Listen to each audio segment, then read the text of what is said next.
Assalamualaikum warahmatullahi wabarakatuh.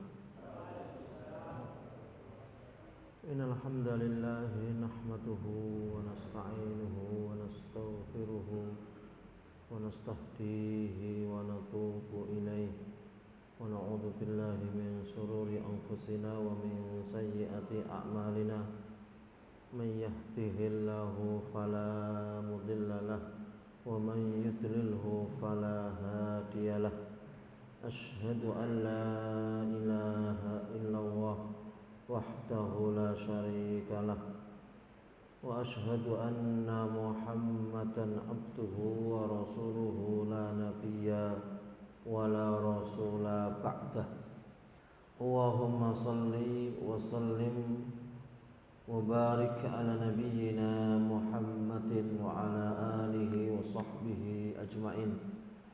Ya ayyuhalladzina amanu taqullaha haqqa tuqatih wa la tamutunna illa wa antum muslimun. Ya ayyuhalladzina amanu taqullaha wa qulu qawlan sadida yuslih lakum a'malakum wa yaghfir lakum dhunubakum. Wa man yuti'illaha wa rasulahu faqad faza fawzan 'azima. Amma ba'du fa inna asdaqal hadits kitabullah wa khairal hadyi hadyu Muhammadin sallallahu alaihi wasallam wa syarrul umuri muhdatsatuha wa kullu muhdatsatin bid'ah wa kullu bid'atin dhalalah wa kullu dhalalatin finnar. Di kesempatan siang hari ini saya hanya akan menyampaikan ungkapan yang disampaikan oleh beliau Imam Ibnu Qayyim Al-Jauziyah di dalam kitabnya Ad-Da'u wad-Dawa. Saya bacakan: wa min atharil qabihati lil ma'asi wa uqubatiha annaha tunsi'ul abdu nafsahu wa idza nasiya nafsahu ahmalaha wa afsadaha wa ahlakaha. Dari akibat perbuatan maksiat serta hukumannya adalah bahwa maksiat itu akan menjadikan seorang hamba lupa kepada dirinya. Apabila seorang hamba lupa pada dirinya, maka dia akan meremehkan dirinya sendiri, maka ia akan merusak dirinya sendiri, maka dia akan menghancurkan dirinya sendiri. Fa in qila, jika ada yang bertanya, kaifa yansil abdu nafsahu, bagaimana seorang hamba bisa lupa pada dirinya? Wa idza nasiya nafsuhu fa ayyu syai'in yadhkur, kalau seorang hamba tadi lupa pada dirinya, lalu dengan apa? Fa ayyu syai'in yudkar, dengan apa dia diingatkan? Wa ma makna nisyanuhu nafsuhu, dan apa arti daripada melupakan pada dirinya? Kila, maka dijawab, na'am, betul. Yansi nafsahu a'dhamu nisyanin, melupakan dirinya sendiri itu adalah sebesar-besar kelupaan. Allah sebutkan di dalam surat Al-Hasr ayat 19, wala takunu kalladzina nasuwah fa ansahum anfusahum, janganlah kalian menjadi seperti orang-orang yang lupa kepada Allah, maka Allah melupakan mereka dan Allah jadikan mereka lupa pada diri mereka sendiri. ulaika humul fasiqun, dan mereka itu adalah orang-orang fasik. Ini teks saya potong sampai di situ dulu. Saya kasih satu keterangan, ikhwan fiddin, para asatidzah yang dimuliakan Allah Subhanahu wa taala. Ketika kita lebih mendalami ayat Allah yang Allah sebutkan di dalam surat Al-Hasyr di ayat 19. Surat Al-Hasyr ayat 18 sudah pernah kita kaji, dan saya akan tambahkan ayat yang ke-19-nya karena berkaitan dengan tema yang ada rencana saya akan sampaikan pada kesempatan siang hari ini. Akibat perbuatan dosa yang tidak segera ia mohonkan ampun kepada Allah. Artinya dia sengaja membiarkan dosa itu ada tanpa ada usaha untuk segera menghilangkan dosa tadi. Akibat fatal dari perbuatan dosa itu menjadikan seorang hamba itu lupa kepada dirinya sendiri. Apa artinya lupa kepada dirinya sendiri? Dia lupa pada perkara-perkara yang membuat dirinya menjadi baik.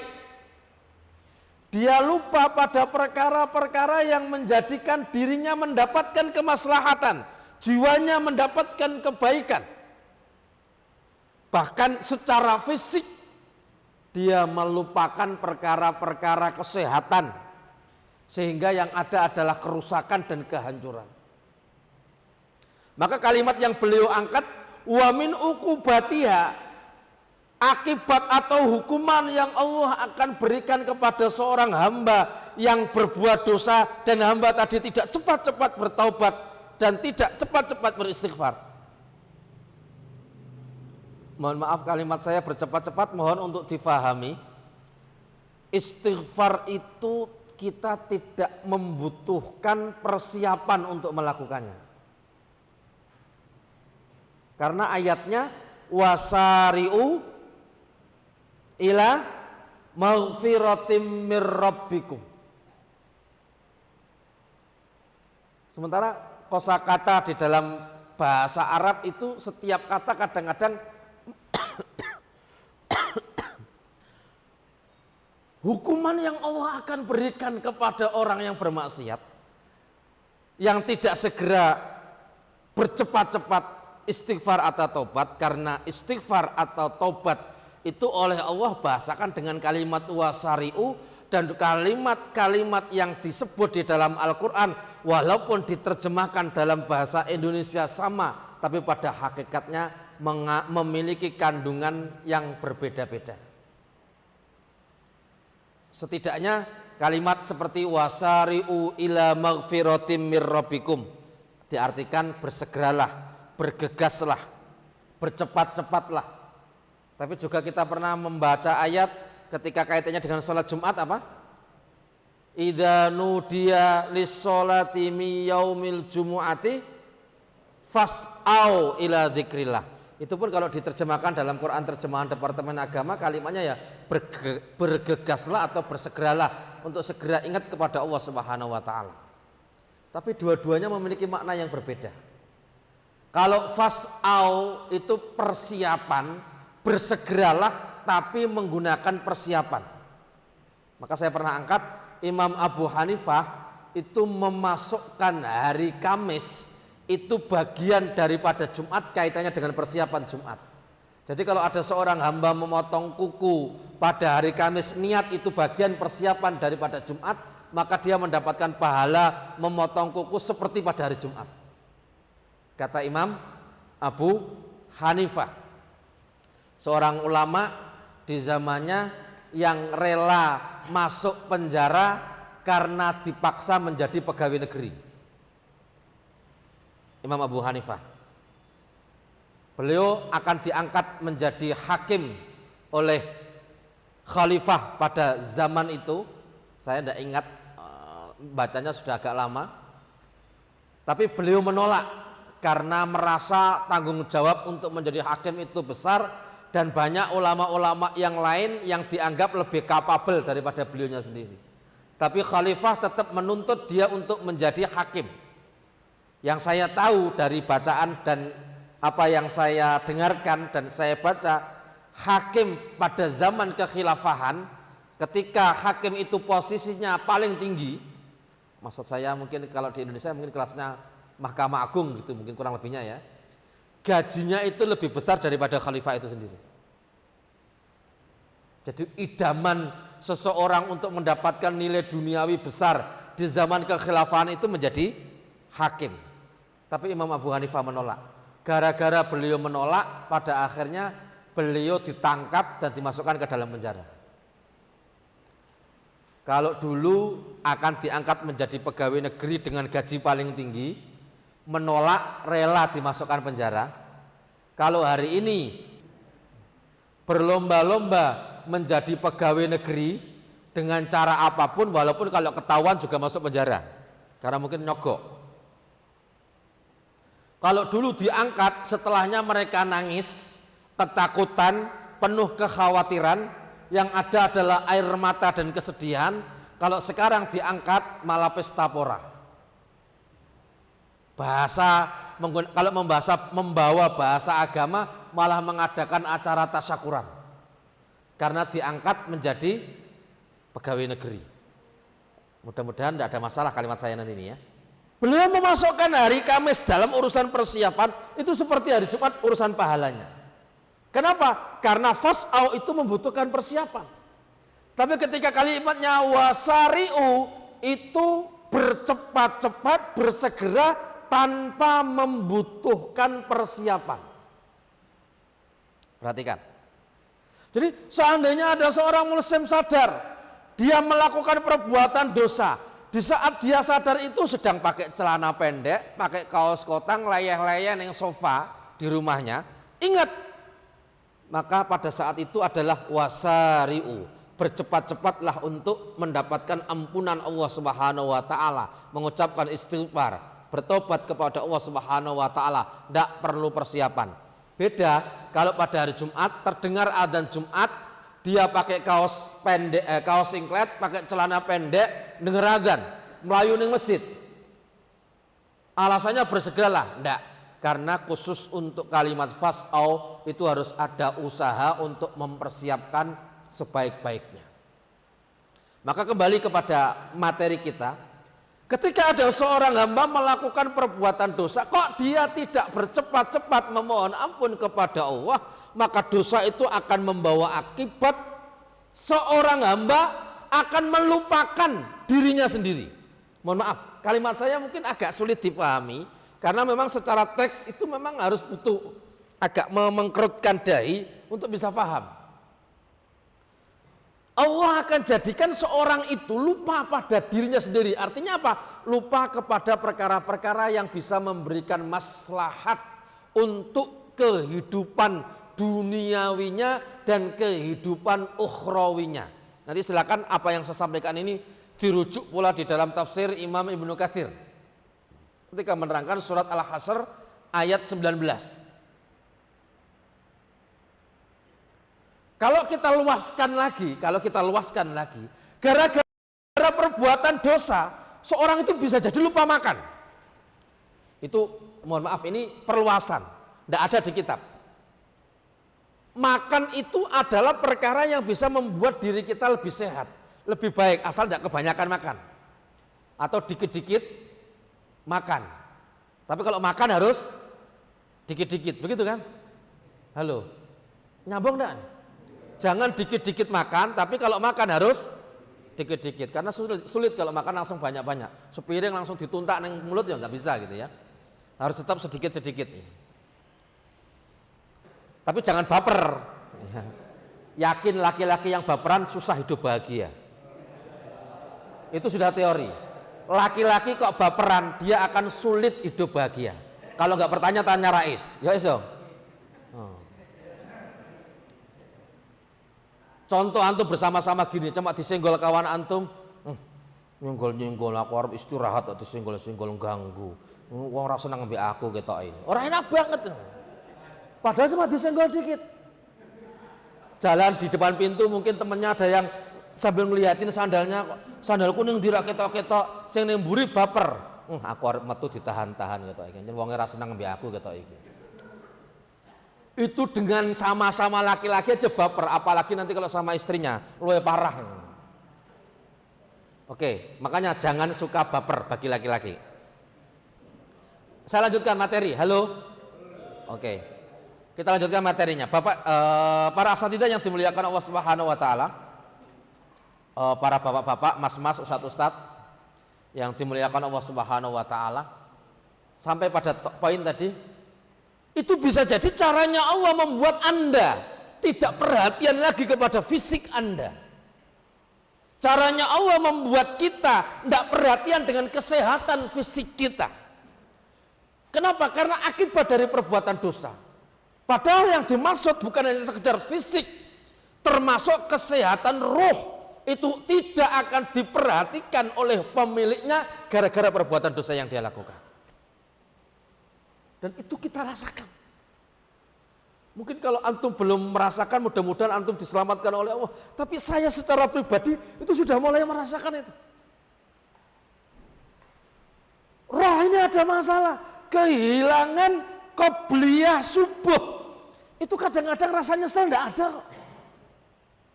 Ada kesan biasa-biasa saja.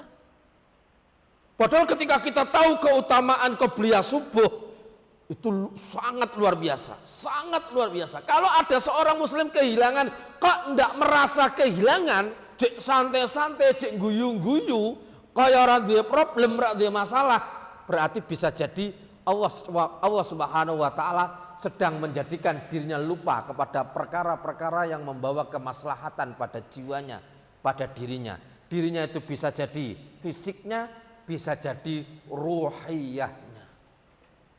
Antum sehari tidak baca Al-Quran kok tenang-tenang saja, itu berarti bisa jadi mulai kena satu kalimat Allah sudah menjadikan diri kita lupa kepada kemaslahatan jiwa kita, kemaslahatan jasad kita, baik fisiknya atau rohnya.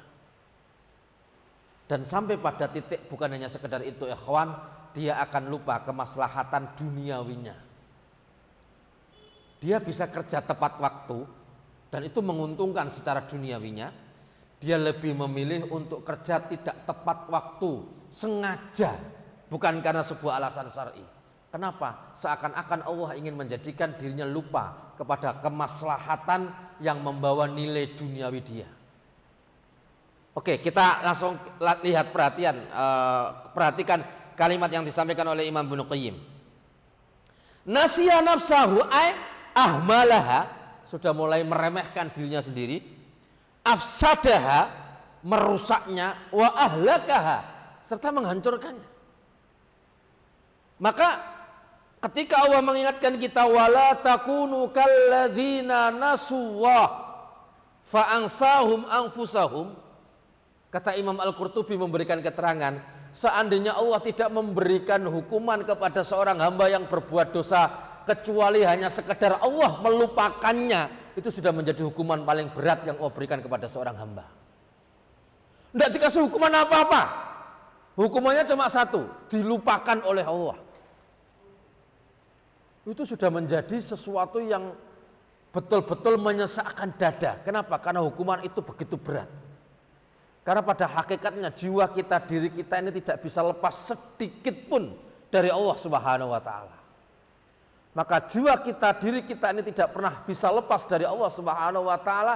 Allah ingatkan agar supaya Allah tidak melepaskan kita dengan kalimat fadkuruni adkurkum. Fadkuruni itu fi'il amr, artinya perintah. Ingatlah kalian kepadaku, maka sebagai balasannya adkurkum, aku akan mengingat kalian. Itu balasan langsungnya Allah Subhanahu wa taala. Kalau kita meninggalkan itu, khawatirnya kita termasuk dalam ayat wala takunu kalladzina nasuwa fa ansahum anfusahum. Ketika Allah kemudian menyebutkan kalimat ulaika humul fasikun, orang yang sudah mulai atau orang yang berbuat maksiat, dia nggak segera bertaubat, beristighfar dari perbuatan maksiatnya, sampai pada titik Allah menghukumnya dengan hukuman Allah melupakannya, dan lebih daripada itu kadang-kadang Allah jadikan dirinya sendiri lupa kepada kemaslahatan baik duniawi atau ukhrawinya. Perhatikan, maka kalau orang sudah seperti itu, julukannya tinggal satu, ulaika humul fasikun. Maka mereka itulah hakikatnya orang-orang yang disebut dengan fasik. Kata Imam Ibnu Katsir, fasik itu adalah al-kharijuna an ta'atillahi al-halikuna yaumal qiyamati al-khasiruna yauma ma'adikum. Orang fasik, kata Imam Ibnu Katsir dalam tafsirnya, tafsir Quranul Azim, beliau wafat pada tahun 774 Hijriah, sahabat karib daripada beliau Imam Ibnu Qayyim, sahabat dekatan ini antara Imam Ibnu Qayyim sama Imam Ibnu Katsir, walaupun umur agak sedikit jauh tapi mereka dekat, dan kedua-duanya sama-sama berguru dengan Syekhul Islam Ibnu Taimiyah. Beliau berdua adalah murid dari Syekhul Islam Ibnu Taimiyah. Apa kata Imam Ibnu Katsir ketika menerangkan al-fasikun, ulaika humul fasikun?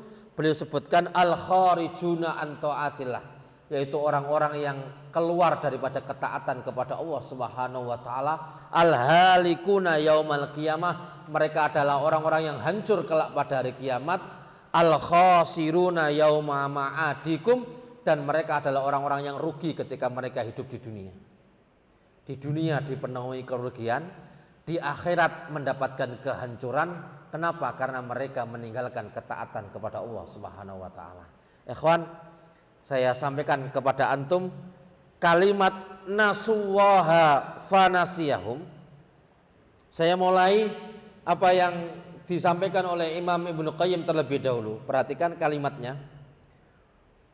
Wa amma insa'uhu nafsuhu, adapun caranya Allah membuat jiwa seorang hamba itu melupakan dirinya sendiri, fahuwa insa'uhu li hududihal aliyah. Pertama, Allah akan menjadikan dia lupa pada kepentingan jiwanya yang sangat tinggi, perkara-perkara penting pada jiwanya yang sangat mulia, sangat tinggi. Ya, kalau bahasanya Imam Muhammad bin Idris Asy-Syafi'i, kepentingan diri yang sangat tinggi itu adalah rasa kebebasan dalam beribadah. Rasa kebebasan dalam beribadah.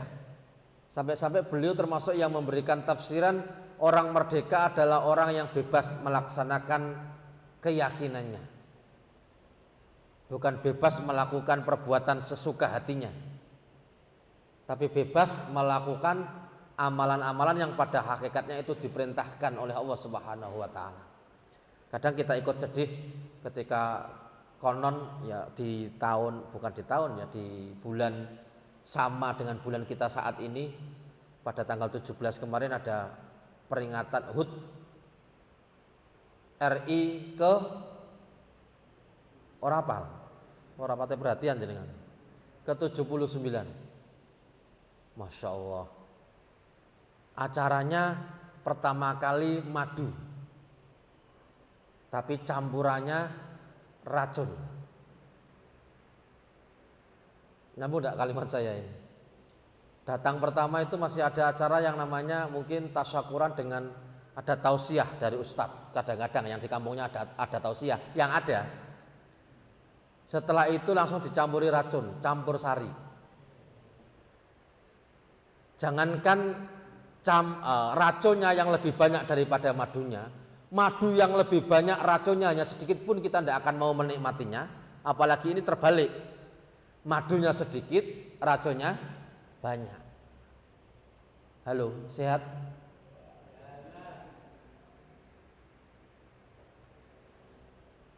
Itu katanya memperingati kemerdekaan. Lah adalah, kadang-kadang ketika saya dengar itu emosi kadang-kadang muncul. Ini direkam karena saya berani menyampaikan ini karena sebagai warga negara yang baik, pengennya begitu.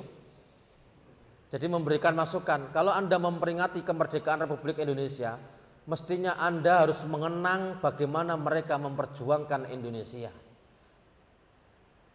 Memperjuangkan Indonesia itu bukan dengan tarian, bukan dengan jogetan, bukan dengan ketiak dan udel gitu ya.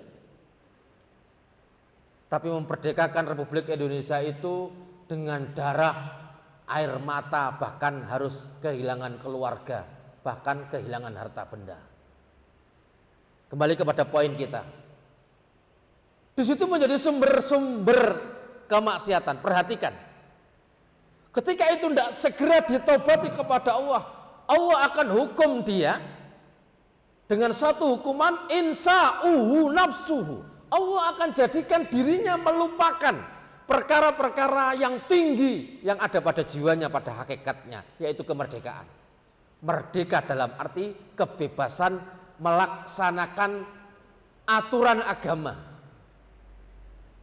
Saya lanjutkan. Wa asbabu sa'adatiha, dan dia akan melupakan sebab-sebab yang memberikan keuntungan pada jiwanya. Wa falahiyya, mendapatkan kemenangan pada dirinya. Wa solahiyya, mendapatkan kebaikan pada dirinya. Wa ma takmulu bihi nafsu, dan apa-apa yang bisa menyempurnakan jiwanya. Ikhwan, maka saya ingatkan kepada diri saya dan antum karena waktu yang terbatas. Saya mengingatkan pada diri saya dan antum, ikhwan, kita harus khawatir ketika banyak sunnah-sunnah yang diajarkan kepada kita, kita mulai lewatkan. Mestinya kita lebih khawatir lagi ketika beberapa perkara wajib ditinggalkan dan tidak ada rasa penyesalan di dalamnya. Karena khawatirnya itu bagian daripada caranya Allah untuk memberikan hukuman kepada kita karena perbuatan dosa yang pernah kita lakukan. Allah melupakan mereka, bahkan pada titik tertentu mereka lupa kepada diri mereka sendiri, artinya lupa kepada kemaslahatan-kemaslahatan yang bisa muncul karena perbuatan-perbuatan, karena aktivitas tertentu. Nah, ketika aktivitas tertentu sudah mulai dilewatkan, khawatirnya itu bagian daripada hukuman yang Allah berikan kepada kita. Saya bahasakan lebih, saya akan kerucutkan lebih mengerucut lagi. Kalau ada seorang muslim pada sehari itu dia tidak sempat membuka Al-Quran karena urusan duniawinya, maka perlu kita khawatir. Bisa jadi itu adalah caranya Allah menjadikan diri kita lupa kepada kemaslahatan roh kita, kemaslahatan ruhiyah kita. Kalau Allah sudah menjadikan diri kita dalam beberapa malam tidak sempat sholat tahajud, bisa jadi itu adalah caranya Allah mulai menjadikan diri kita melupakan perkara-perkara yang membawa kemaslahatan untuk diri kita, untuk jiwa kita, yang adalah kemaslahatan ruhiyah yang akan membawa kepada kebahagiaan akhirat. Antum para asatid, kalau saya hubungkan dengan materi saya yang lama, saya tidak tahu ngisi berapa kali di sini, tapi saya pernah ingat betul, sepertinya di majelis yang sama seperti ini saya mengingatkan salah satu fungsi dari lembaga pendidikan itu untuk mengentaskan manusia dari fitnah syubhat dan fitnah syahwat. Syubhat ini akhi bisa jadi adalah perkara-perkara yang mulai dianggap lumrah, padahal pada hakikatnya itu tidak lumrah. Contoh, orang tidak sholat tahajud itu sudah dianggap lumrah. Orang tidak sholat tahiyatul masjid atau bahasa sederhananya yang pokok-pokok qobliyah subuh dianggap lumrah. Bahkan nanti ada keadaan di mana perbuatan-perbuatan yang cenderung kepada kemaksiatan itu dianggap lumrah. Saya langsung tembak tempat, ya mohon maaf kalau antum merasa tertembak berarti manjur apa yang saya sampaikan ini. Saya beberapa waktu yang lalu itu tidak sengaja mengikuti, bahkan tidak sengaja termasuk dari bagian yang mengikuti dalam arti mengikuti perkembangannya, bukan mengikuti acaranya. Sudah mulai banyak para motivator atas nama agama, atas nama pendidikan, tapi sudah melupakan perkara-perkara yang mengandung unsur syubhat, samar.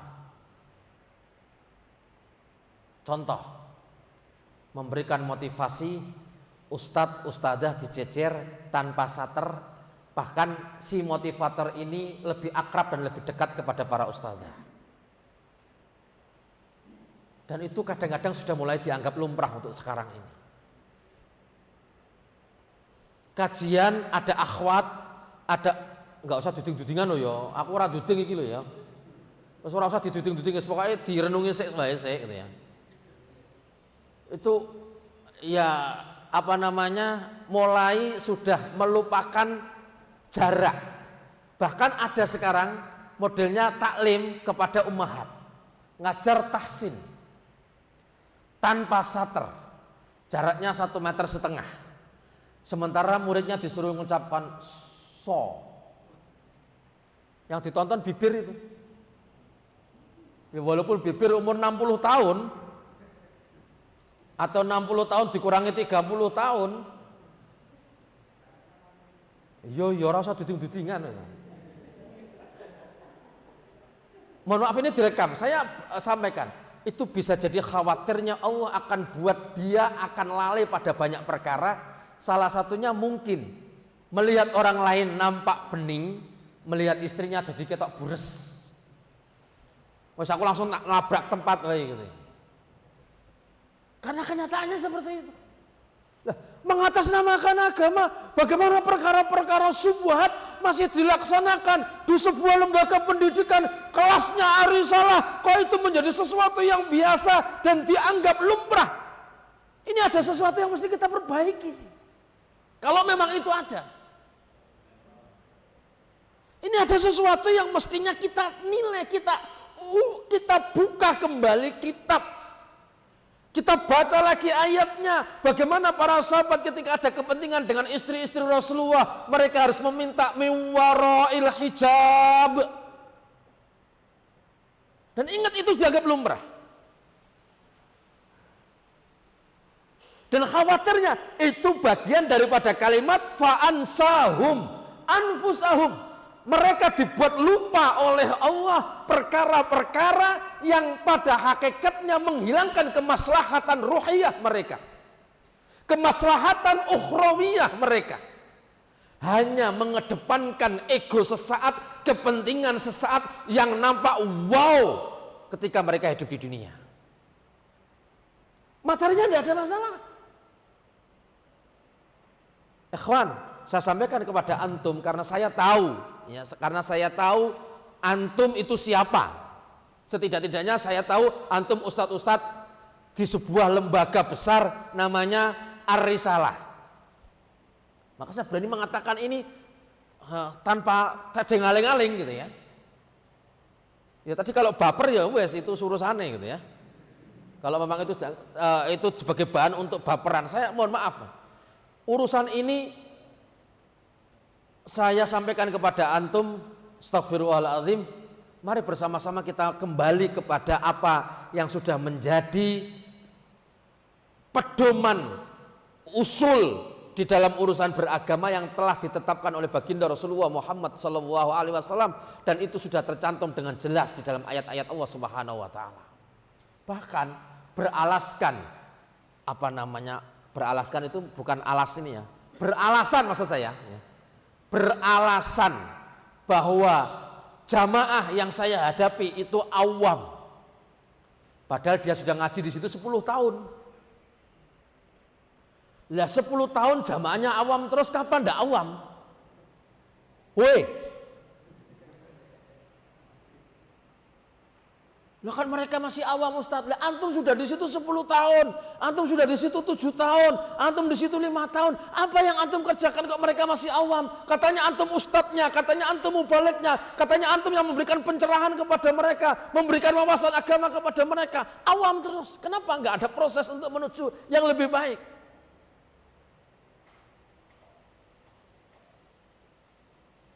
Saya tambahkan satu lagi keterangan. Yunsihi dzalika kulluhu. Bahkan ada keadaan di mana Allah akan melupakan pada seseorang, Allah akan jadikan seseorang lupa pada dirinya sendiri sampai pada titik orang tadi sudah melupakan kepentingan atau perkara-perkara yang membuat dirinya baik, semua perkara dilupakan. Fala yahtur bibali, daripada saat itu dia nggak sadar, nggak terbesit untuk kembali lagi. Sudah merasa enjoy, sudah merasa nyaman dengan keadaan itu. Saudara-saudaraku yang dirahmati oleh Allah Subhanahu wa taala, maka ketika kita membaca satu keterangan yang sempat saya tulis tapi saya lupa mencatat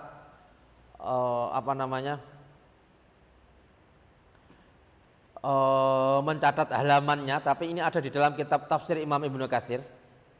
La tansau dzikrallah fayunsikumul amal lima solihi anfusikumul lati tanfa'ukum fi ma'adikum fa innal jazaa min jinsil amali. Ini yang disampaikan oleh Imam Ibnu Katsir. Jangan kalian melupakan Allah Subhanahu wa taala, melupakan ingat kepada Allah Subhanahu wa taala. Maka balasannya Allah akan melupakan kalian. Bukan hanya sekedar melupakan kalian, tapi melupakan tentang perkara yang membuat kalian untung, yaitu al-amal, melupakan amal-amal. Jadi akhirnya pada titik tertentu seorang hamba melupakan amalan-amalan lima solihi anfusikum, untuk kepentingan jiwa mereka, kepentingan diri mereka, allati tanfa'ukum fi ma'adikum, yang akan memberi manfaat kepada dunia akhirat. Fa innal jazaa min jinsil amal, karena sesungguhnya balasan itu dari jenis amal. Sedikit lagi, satu kalimat lagi. Wa aidan fayunsihi uyuba nafsihi wa naqsiha wa afatiha. Lebih parah daripada itu, kadang-kadang Allah jadikan dirinya lupa pada kekurangan-kekurangan dirinya, aib-aib dirinya, dan bencana-bencana yang biasa menimpa pada dirinya. Contohnya gini, aku biasanya alergi obat iki, alergi makanan ini, tapi dia lupa kepada itu sehingga dia makan makanan itu dan dia terkena penyakit karena itu. Atau aib-aibnya, dia sudah punya aib, jelas-jelas punya aib, tapi merasa tidak punya aib karena Allah jadikan dirinya lupa pada aibnya sendiri. Jadi rumongso pada akhirnya, itulah kalimat yang gini, rumongso paling suci menurut versi dirinya sendiri. Halo? Harusnya kan kalimatnya beda. Ketika urusan dengan diri kita sendiri, yang kita munculkan adalah bahwa kita ini banyak kekurangan. Tapi kepada orang lain yang kita lakukan adalah menutup kekurangan. Yang kita kedepankan adalah husnudzon. Kepada orang lain kita kedepankan husnudzon, tapi kepada diri kita sendiri mestinya kita kedepankan apa? Su'udon. Ini kalimat Imam Ibnu Qayyim dalam kitabnya Madarijus Salikin. Cuma saya ada sedikit kemasan yang saya agak sampaikan sedikit berbeda. Artinya bahwa Imam Ibnu Qayyim termasuk yang menganjurkan kepada kita untuk selalu mengoreksi amal dan khawatir masih su'udon terhadap diri kita, jangan-jangan amal yang kita lakukan belum diterima oleh Allah Subhanahu wa taala, dan seterusnya. Walaupun nanti kaitannya dengan rojak itu juga nanti penting untuk dibahas. Nah, saudara-saudara sekalian, para asatidzah yang dimuliakan oleh Allah Subhanahu wa taala, ini yang saya sampaikan pada kesempatan siang hari ini. Mohon maaf kalau harus molor tadi, pada akhirnya molor juga. Apa yang saya sampaikan ini banyak kekurangan, itu karena bodohnya saya, mohon dimaafkan. Jika ada kebenarannya datangnya dari Allah Subhanahu wa taala, mudah-mudahan hati kita dilapangkan, mudah-mudahan pikiran kita diluaskan, ditumbuhkan rasa takut kita kepada Allah Subhanahu wa taala, dan dengan majelis ini mudah-mudahan Allah angkat derajat kita, Allah jadikan ilmu yang bermanfaat untuk kita, dan salah satu tanda ilmu manfaat pada diri kita adalah ilmu itu memberikan pengaruh kepada tingkah laku dan perbuatan kita. Demikian usikum wa iyaya nafsi bittaqwallah. Assalamualaikum warahmatullahi wabarakatuh.